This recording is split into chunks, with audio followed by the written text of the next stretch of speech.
oògùn inú rírun fún obìnrin tó bá fẹ́ rí píríọ̀dù ẹ̀ tó bá fẹ́ rí nǹkan oṣù ẹ̀ àti àwọn àrùn tí kì í jẹ́ kí obìnrin lè tètè lóyún tí ò ń jẹ́ kóbìnrin lóyún àti oyún ìju tá mọ̀ sí fibroid wàá bá mi wá kán blálà wàá wá àgbọn yẹn wá ọṣẹ dúdú ordinary ọṣẹ dúdú tó jẹ́ original fomi po dáadáa fi rẹ́ gbogbo ara àgbọn yẹn dáadáa gbé sínú kòkò da kán blálà lé lórí òun mo fi hàn ẹ́ yìí kó wá ṣe kí ni kó wá ọsàn wẹ́wẹ́ kó gé ọsàn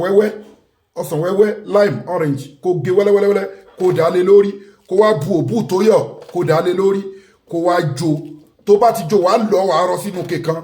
tó bá ti fẹ́ máa lò máa ṣàlàyé fún ẹ pẹ̀lẹ́kùnrẹ́rẹ́ wàá wá ewé efinrin tútù àti ewé àkókò ewé oyè tán fi ń jẹ oyè wàá gbo méjèèjì papọ̀ wàá ṣẹ́ tó bá ti ṣẹ́ kódà o lè ju káfúrà sí kó rọ sínú 5 litre kan bí wàá ṣe òun ni wàá máa fi lo ètò yìí farabalẹ̀ kẹgbọ́ ìpolówó wa kó lè mọ̀ bí wàá ṣe máa lò bí sínú láì tààlà gbogbo ọkùnrin tí kò lè ṣe déédéé lọ́dọ̀ ìyàwó ẹ̀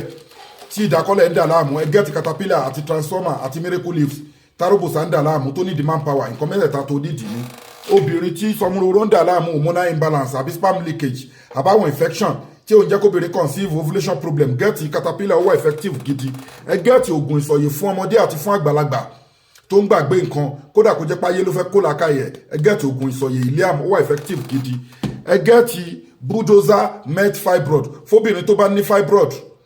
àbí tó ní blockage tube ẹ gẹ́ẹ̀tì bulldozer met fibroid ó wà effective kò síbi tẹ́wọ̀ àti product wa òde DHL là ń lò ẹ gẹ́ẹ̀tì miracle leaves ewé ọ̀tọ̀tọ̀ 100 àti mọ́ ìzẹ́mzẹ́m la fi preserve senna leaf ó lágbára ikùn èèyàn wú ni ẹsẹ̀ wú ni wọ́n fún yàn láfúnjẹ poison lójú oorun àbí lójú ayé abẹ́ni tí nǹkan rìn lára abẹ́ni tí wọ́n ta lọ́fà àbóbìnrin tó yẹ pé ó ní too much of miscarriage tó ń gbé nǹkan sínú womb àbí ní ovary ẹ̀ àbóbìnrin tó ń gbé nǹkan sínú ovary ẹ̀ tó jẹ́ pé bọ́kọ ẹ̀ ṣe ń da quality sperm sí lára wọ́n dẹ̀ ń sọ domi mu lára oríṣiríṣi nǹkan tó bá tún mú ní miracle leaf sí tó tún boil ẹ̀ tó tún fi ń ṣan ara tó bomi tó pọ̀ sí tó fi ń ṣan ara yóò máa lé àwọn ẹ̀mí òkùnkùn jìnnà ikú nìkan ni kò lè wò ó lágbára púpọ̀ jù kódà náà mọ̀ sọ pé ó jẹ́ ẹ̀kan lọ́dún gbìyànjú kó ṣe kí ni o kó mu senna leaf ó lágbára púpọ̀ jù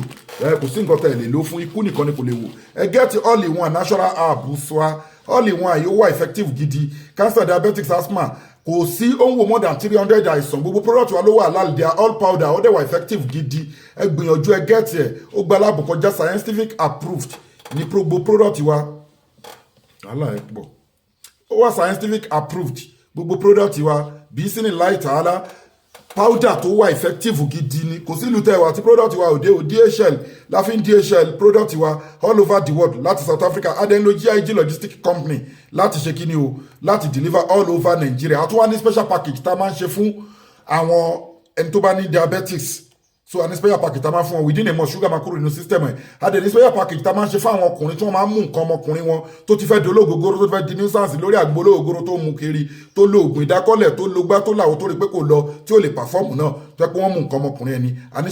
special àwọn obìnrin náà tó yẹ pé wọ́n ń dà wọ́n láàmú spiritually wọn jẹ́ kó conceive ó ti lo oríṣiríṣi àgbo kò lóyún a ní special package tá a ń ṣe so gbogbo product wa gbogbo èyíkéyìí nínú àwọn àìsàn la ní special package fún àtúnwálétò àdúrà tó pé spiritual alétò sàárà tó lẹ́jìtì adẹ̀ ní ètò kíni o ètò àwẹ̀ tó lẹ́jìtì àtàwọn powder tó lẹ́jìtì tó jẹ́ pé halal powder ni tọ́wọ́ ẹ bá tẹ ìkan nínú àwọn powder wọ̀nyí bí sínú láì tààlà àwọn powder wọn ń ṣoṣólẹ̀ wọn ń ṣàwúrí wọn ń ṣàyọnu ayé wọn ń ṣèmùlẹ̀ àgbà o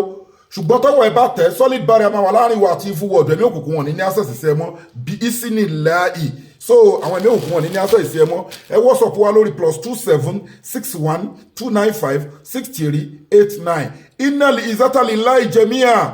gbogbo agbára ọlọ́run ọba lónìí so èké nínú pé níjà ẹ kọ́ńtàtì wa àwa máa dá yín lóhùn kó síbi tẹ́ wà the best logistic in the whole world là ń lò DHL láfin DHL ọjà wa àwọn èèyàn dẹ̀ ń lò wọ́n ń dúpẹ́ lọ́dọ̀ ọlọ́run ní nàìjíríà à ń lo GIG logistic company ẹ WhatsApp wa lórí èké nínú ìpèníjà so gbogbo àwọn nǹkan tó jó yẹn tó ti rọ sínú kíkan then ewé efinrin àti ewé àkókò tó ti gbó sínú 5 litre tó ti sẹ́ sínú 5 litre tó ju káfíra sí òun ni obìnrin á máa fi lo powder ìṣíbí kan powder ilé ọmọ máa lò láàárọ̀ lálẹ́ every day lọ́jọ́ tó bá ti fẹ́ bẹ̀rẹ̀ period ẹ̀ àbí before the period á bẹ̀rẹ̀ sí ní lò wẹ́rẹ́wẹ́rẹ́ ó ń yọ fibroid ó dẹ̀ ń clear gbogbo àwọn àrùn tí ò ń jẹ́ kóbìnrin tètè lóyún fi fídíò yẹn ránṣẹ́ káwọn èèyàn jàǹfààní ẹ̀ síwájú kó tó ṣiṣẹ́ yìí wọ́n wá bu kọ́ọ̀pù kan nínú